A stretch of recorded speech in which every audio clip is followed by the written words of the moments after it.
vous avez fait allusion tout à l'heure à la Croatie. Rapidement, la Croatie va devenir, vous l'avez dit, le 1er juillet, le 28e membre de l'Union européenne. Après la Croatie, on ferme les frontières. Enfin, je veux dire, on n'accepte pas de nouveaux membres. La Serbie est candidate. Vous êtes très catégorique. Hein. Non, je ne sais pas, c'est une question.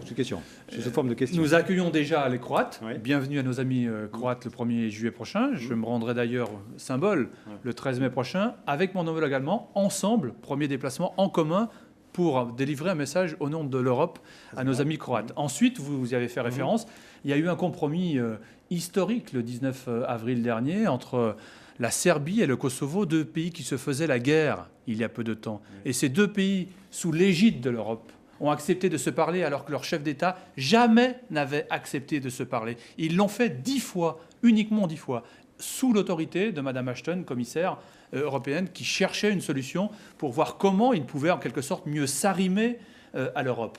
Ce compromis est arrivé le 19 avril dernier.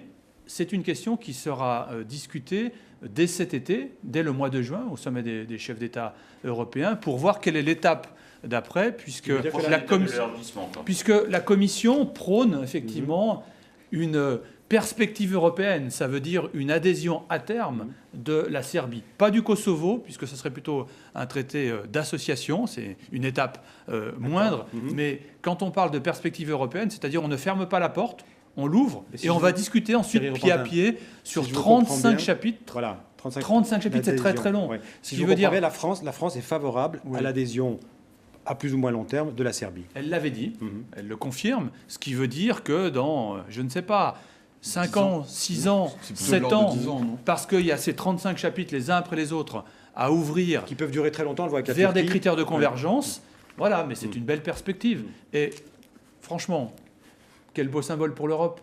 Dans notre Europe ici, où nous, on s'interroge sur ses bienfaits, quand on voit l'appétit d'Europe, aux portes de l'Europe, de ces pays qui se faisaient la guerre il y a peu de temps, où les cicatrices sont à vif, les cicatrices à vif, eh ben c'est l'Europe qui les fait avancer vers la démocratie, vers l'essor économique. Alors il nous reste 3 minutes.